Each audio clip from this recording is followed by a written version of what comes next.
On today's episode of the St. Louis Pain Expert podcast, I'm talking with Colleen Caul, a trauma-informed yoga instructor who is going to explain to us some of the benefits of trauma-informed yoga, both for people who have suffered from trauma, as well as for people who suffer from chronic pain and the public in general.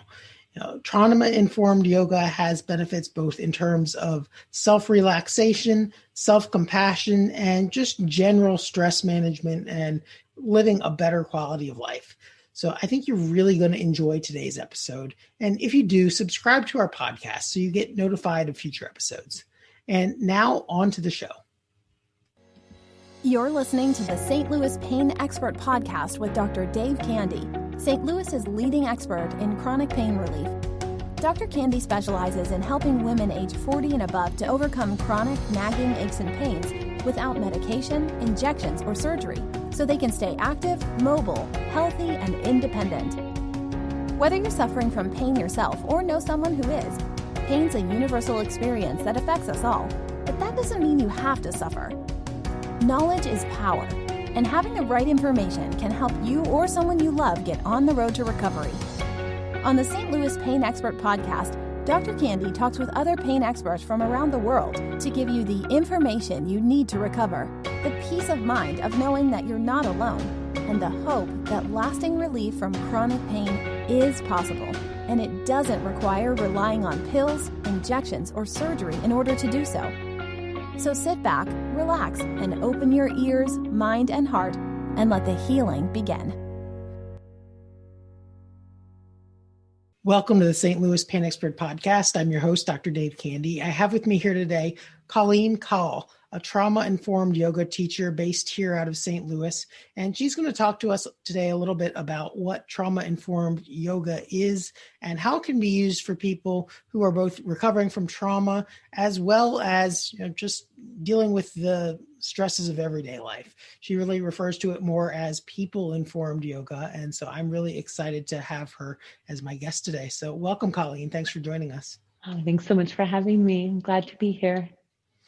So for people who are unfamiliar with trauma-informed yoga, can you tell us a little bit more about what trauma-informed yoga is and what makes it unique from just more of a traditional yoga that people may be a little bit more familiar with? Absolutely.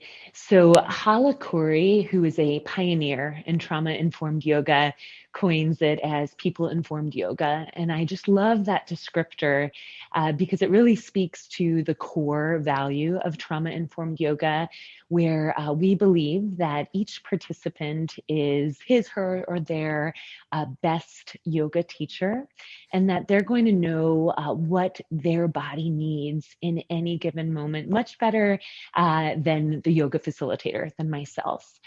And while a lot of the same yoga shapes will be used in a trauma-informed yoga class as a traditional yoga class, there's a few key differences. All of the language that I use in trauma-informed yoga classes is invitational and empowering and universal and accessible. So instead of hearing a teacher might say, close your eyes, lift your arms up towards the sky, you would hear me say, I invite you to keep your eyes open or closed, whatever feels the best and grounding in your body. And if it would feel good in your body, lift your arms up towards the sky. So that kind of language, it seems like a really simple, subtle difference, but it's really exciting to see what language can do for someone. And it really does strengthen a participant's ability to begin to trust their intuition and also connect to the idea of what does my body need in this moment. A lot of times, from growing up as kids, we're taught to, do what the teacher says and follow directions. But with trauma-informed yoga, I will constantly remind participants that they do not need to do what I'm doing. In fact, when I'm in a class and when it used to be in person and I could look all around and see everyone doing something slightly different, it brought me so much joy because it meant each person was really responding to their needs and connecting to what their body was wanting in any moments. And the other part of trauma-informed yoga is that we offer a lot of interoceptive cueing and invitations, because people who have survived trauma, science has shown that their ability to really be tuned into what their body is feeling, their body temperature, increased heart rates, what muscles are tightening, those interoceptive skills are severely diminished, which can result in a lot of feelings of disempowerment and disconnection. So throughout the yoga class, I'll make a lot of invites to notice how the ground feels below their feet, and for them to maybe become aware of where in their body they're feeling tightness, constriction, or tension. And then as we explore the yoga class, we explore our ability to soften those muscles and to bring extra breath to those parts that are holding on, which ultimately can result in a higher sense of interoception and ability to self-regulate, which becomes really an empowering tool both on the yoga mat and off the yoga mat. Well, I think those are a couple great points that you touched on, and really truly the empowering and invitational portion for people who've suffered from some type of trauma, whether physical or otherwise, where kind of had their power taken away, to be able to give back that sense of choice, or, well, I can keep my eyes open or I can close them, whichever I prefer.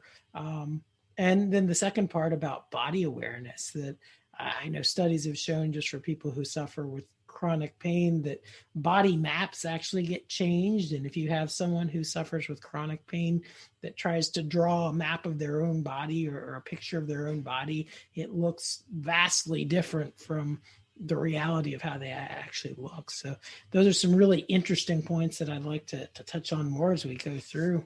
Who can benefit the most from trauma-informed yoga? Are there any specific types of trauma, or is it just any type of trauma?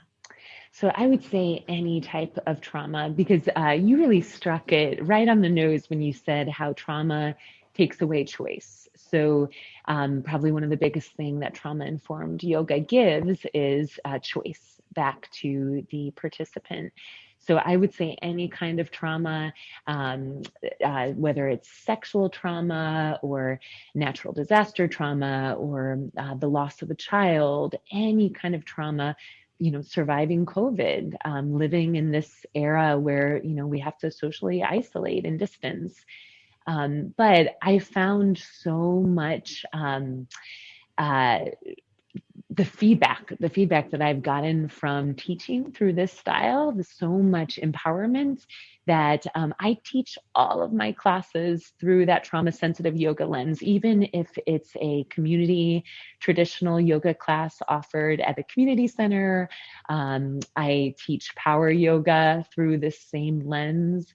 So even if you don't identify as being a survivor of trauma, I really think this form of yoga can be incredibly beneficial. And what are some of the benefits that it offers, both for people who have survived traumas or who haven't? How can it help people? Mm-hmm.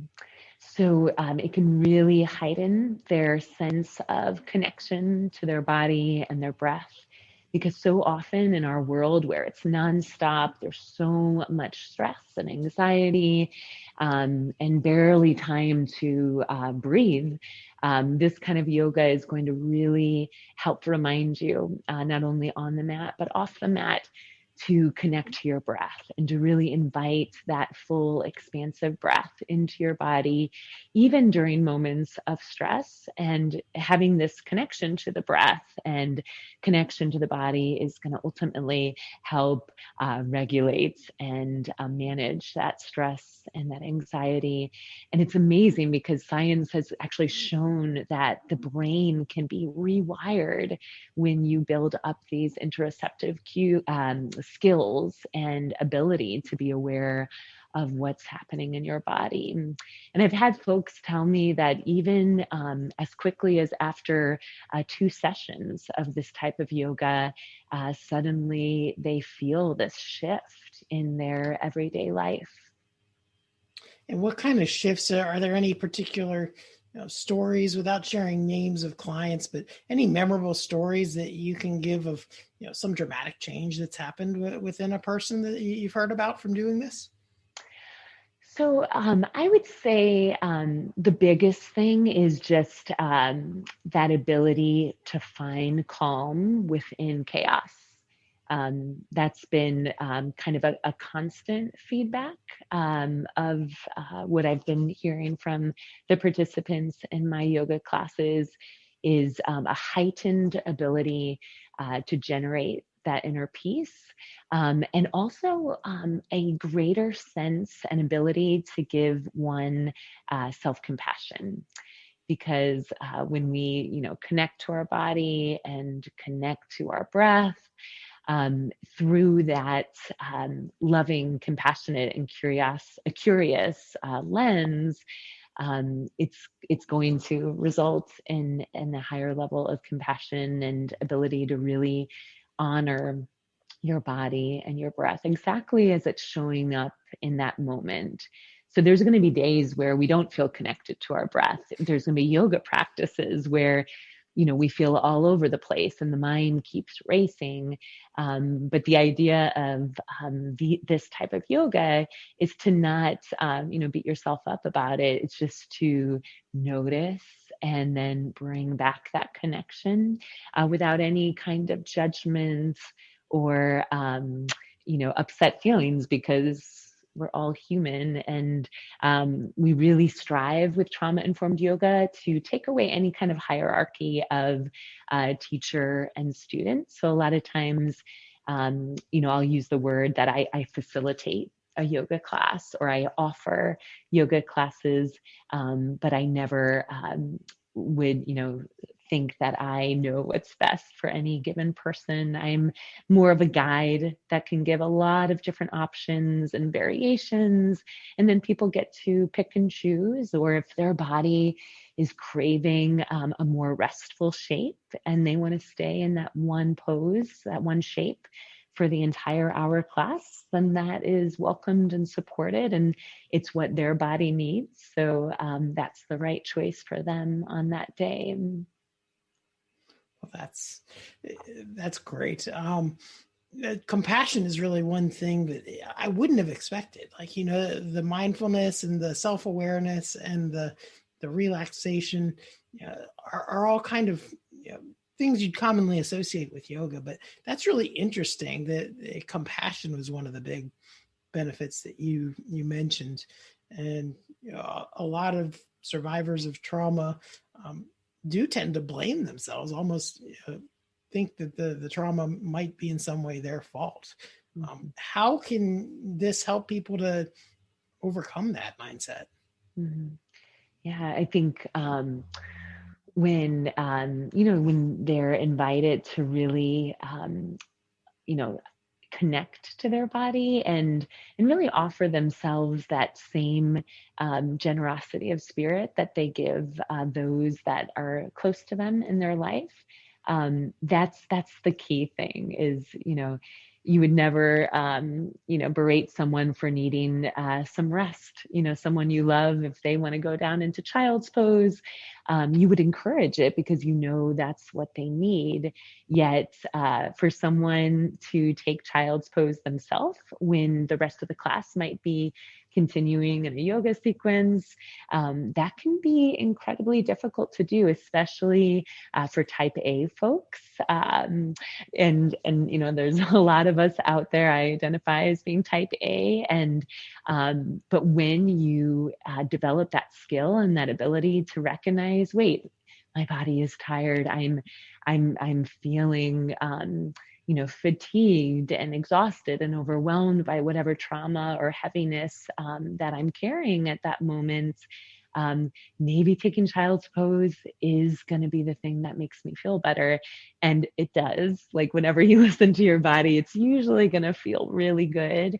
And I think that just skill and ability to offer yourself that compassion, to take the actions or rest that is needed to feel better. And then when you feel better, hopefully it just becomes almost a cycle and a habit, really, of giving yourself that care. And when you nurture yourself and you really protect and approach that part of yourself that's feeling shame or guilt, whether it's guilt over a trauma or guilt, from busy parents feeling like they're not giving enough time or patience to their children. But when you give yourselves and appreciate that part of yourself, with understanding, knowing that, we're living in an incredibly difficult time in our world, then, that idea of, filling up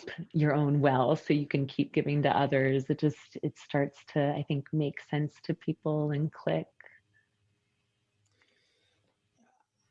I know a lot of people have expressed reservations in the past about joining group classes because of that.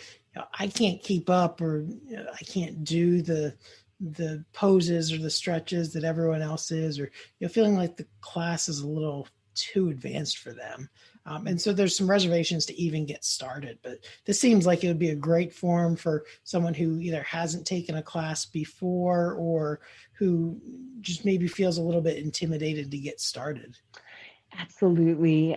Because a big component of my yoga offerings is that I offer so many different variations. So my class can be as gentle a class for someone or as heated a class as they really want it. So I take a lot of pride in knowing that in my classes, I'll have people where it's their very first yoga class. They've never done yoga before in their life. And then I've had people that have done yoga, longer than I've done yoga. And I strive to create an environment where there is something for everyone. But still, even knowing that, sometimes people do have reservations because starting in a group setting can be nerve-wracking. So I do also offer one-on-one private lessons. Right now they're via Zoom, but that can be an awesome way to get comfortable with me and get comfortable with yoga. So that can be another way to kind of dip your foot in the water before joining the group classes. You mentioned you kind of identify yourself with a type A personality. For those who don't know that terminology, kind of being someone who's more go, go, go, go, very competitive, hyper competitive. But identifying more with that type A personality, what would you say to someone who does feel guilty, like to take rest, where they might tell a family member, oh, if you're tired, just go lay down and take a nap or take a day off. But yet when they do it themselves, they feel almost a feeling of guilt or shame. Mm-hmm. Yeah, it's a tough one. I just know from personal experience on the days where I give myself time to do my private yoga practice or go out in the park and go on a run. Those days, my energy and what I'm able to offer other people is so much more than on the days where I don't give myself time for that self-care.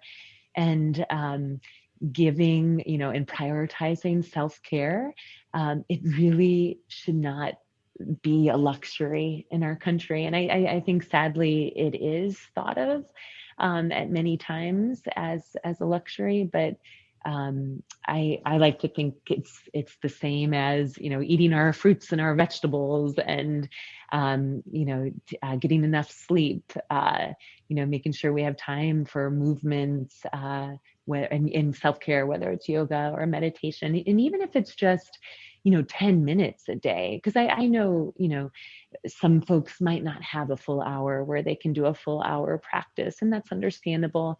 But I think everyone has the capability to carve out 10 minutes in their day if they really decide that they want it and that they deserve it, which I believe that they do.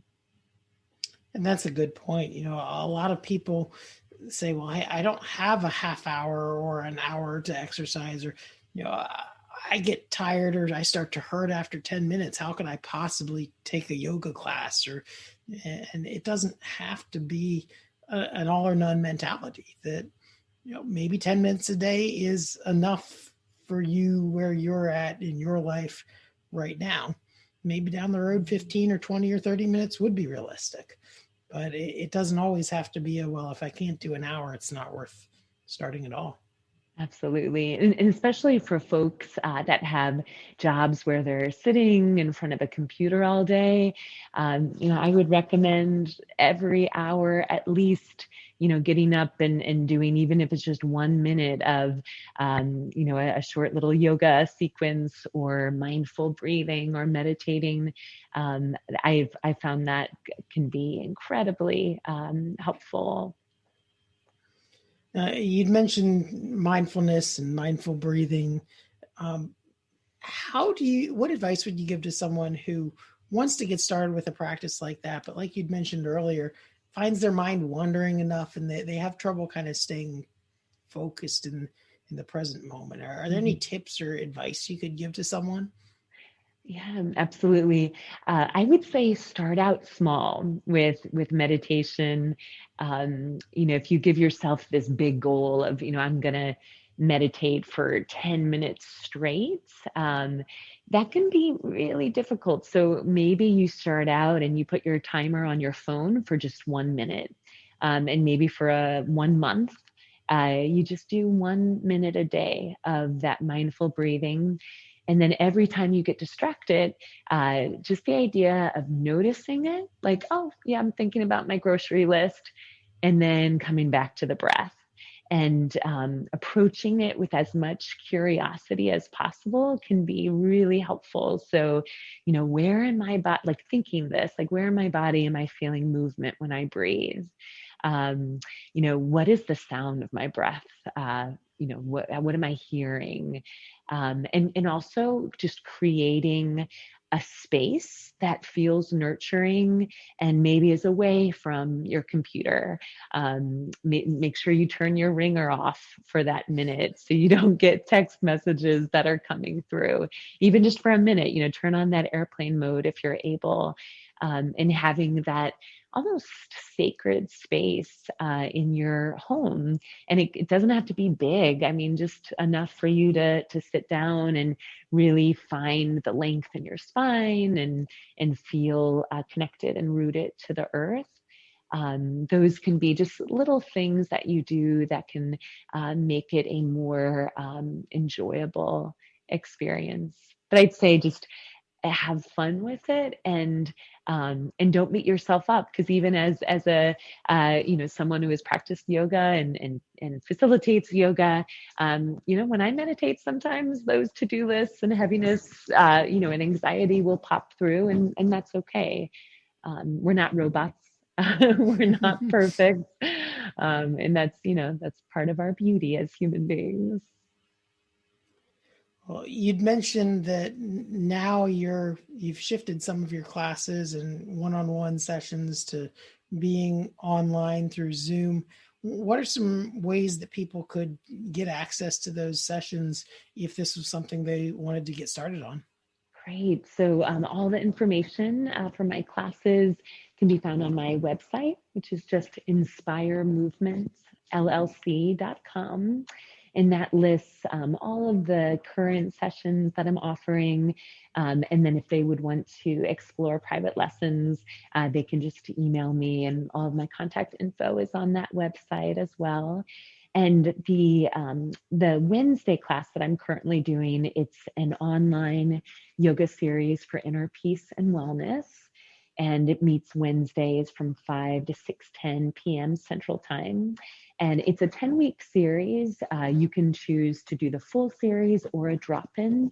So I suggest for someone that wants to try it, but they're not sure and they don't know if they want to commit 10 weeks of their life to it, I would just say, come join us for a drop-in, get a sense of whether it's a good fit. And then you can always do the series option later on. And then for I do a series that's specifically for survivors of trauma, and that meets on Thursdays from 5 to 6:30 p.m. Central Time via Zoom. To create as much safety and consistency as possible. It's a closed group, so the next session that'll be available for registrations, that will begin March the 25th. And people can email me, or if they want to call me just to chat about what that looks like, they're more than welcome to reach out. And my home base, where I host these online Zoom series, is Empowered Spaces, which is this amazing wellness center that my sister created about 2.5, almost 3 years ago in Shrewsbury. And it really strives to be a brave space for folks to work on embodied healing, to strengthen that inner connection, and really promote social and racial justice and community and that collective well-being for all. Which I do want to share that we never want money to be a reason why someone doesn't join in. So we have many scholarships that we offer. So we realize right now we live in a time where finances can be very difficult. So please reach out to me and I can share all of that info about scholarships as well. Well, we'll put your website and other contact information in the show notes, and so that people can get access to your Zoom classes. And for people listening to this from the St. Louis area, hopefully one of these days soon, get back into your space in Shrewsbury and meet you in person. I'd love any that. Closing thoughts that you have, kind of for someone who may be listening to this? What closing thoughts would you give to someone who's looking into yoga, or just other thoughts that you'd like to share with people? Mm-hmm. I hear from people a lot that they say, "Oh, I can't do yoga. I'm not flexible, or I'm too heavy, or I'm not the right body type." And what I just want to share and keep sharing with people is that yoga is for all people, and the benefits of yoga and meditation and mindfulness are universal. And a lot of times, media gives us this idea that yoga is for, like spandex wearing, super thin people that can stand on their head. And really, that is a very small part of yoga. But the yoga that I offer is accessible. It's meant for every single body type, every single person. I have all ages. You're never too old to start yoga. That's one of the beautiful things about yoga. I get that someone might be a little nervous to start training for a marathon when they're, in their 60s. But yoga is it's so good for the body and your overall health. That you can start at any point. So, and I think, that the body image challenge that our country, really struggles with, men and women, all people, I think at one time or other struggle with body image. But yoga really